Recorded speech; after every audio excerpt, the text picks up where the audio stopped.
बूढ़े माँ बाप की दर्द भरी कहानी।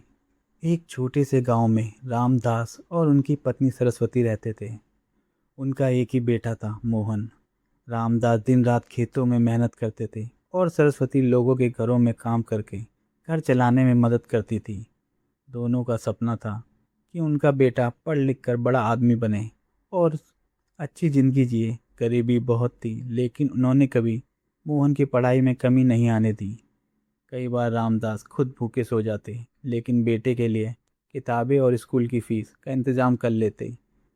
सरस्वती अपने लिए नए कपड़े नहीं खरीदती थी, लेकिन बेटे के लिए हर साल नए कपड़े ज़रूर लाती थी। समय बीतता गया। मोहन पढ़ाई में बहुत अच्छा निकला। उसने मेहनत की और शहर में एक बड़ी नौकरी पाली। जिस दिन उसे नौकरी मिली, पूरे गांव में मिठाइयाँ बांटी गई। रामदास और सरस्वती की खुशी का ठिकाना नहीं था। उन्हें लगता था कि अब उनकी सारी परेशानियां खत्म हो जाएगी।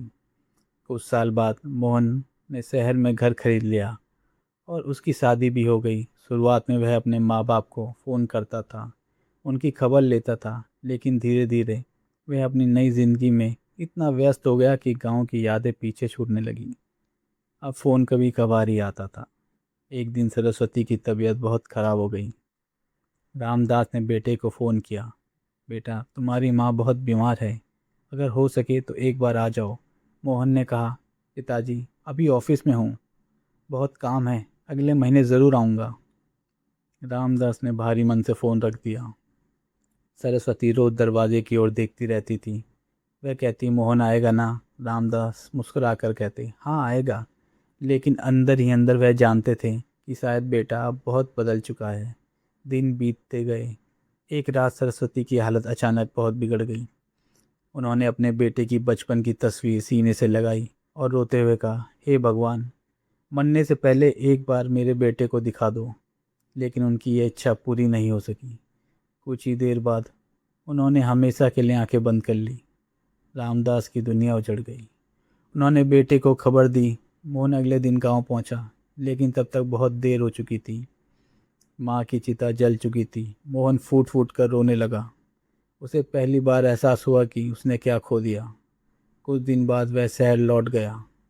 अब गांव के उस छोटे से घर में रामदास अकेले रह गए। हर शाम वह घर के बाहर चारपाई डालकर बैठ जाते और सड़क की तरफ देखते रहते। गांव वाले पूछते, काका किसका इंतज़ार कर रहे हो? वह मुस्कुराकर कहते, अपने बेटे का, शायद आज आ जाए। लेकिन हर शाम की तरह वह शाम भी खाली गुजर जाती। समय किसी का इंतज़ार नहीं करता। कुछ साल और बीत गए। रामदास अब बूढ़े और कमज़ोर हो चुके थे। एक ठंडी रात वह अपने बेटे की पुरानी तस्वीर देख रहे थे। उनकी आंखों में आंसू बह रहे थे। उन्होंने आसमान की ओर देखकर कहा, भगवान, मैंने अपनी पूरी ज़िंदगी बेटे के लिए लगा दी, बस एक बार उसे देख लूँ, फिर मुझे उठा लेना। उसी रात उनकी तबीयत अचानक बिगड़ गई। गांव वालों ने तुरंत मोहन को फ़ोन किया। इस बार मोहन सब कुछ छोड़कर भागा, लेकिन किस्मत फिर उससे आगे निकल गई। जब वह गांव पहुंचा, तब तक उसके पिता भी इस दुनिया को छोड़ चुके थे। मोहन अपने पिता के पैरों में बैठकर जोर जोर से रोने लगा।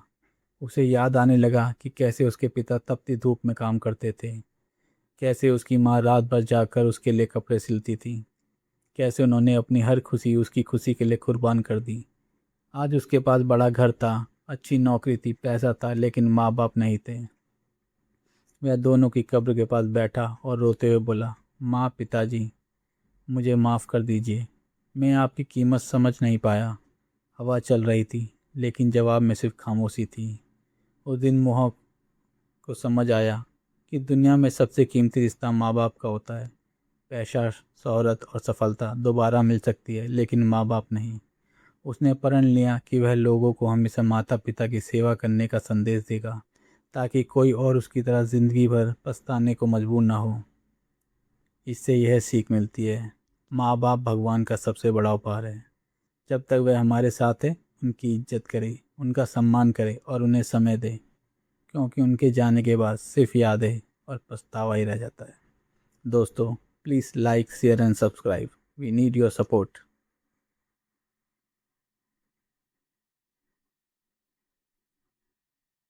हर हर महादेव।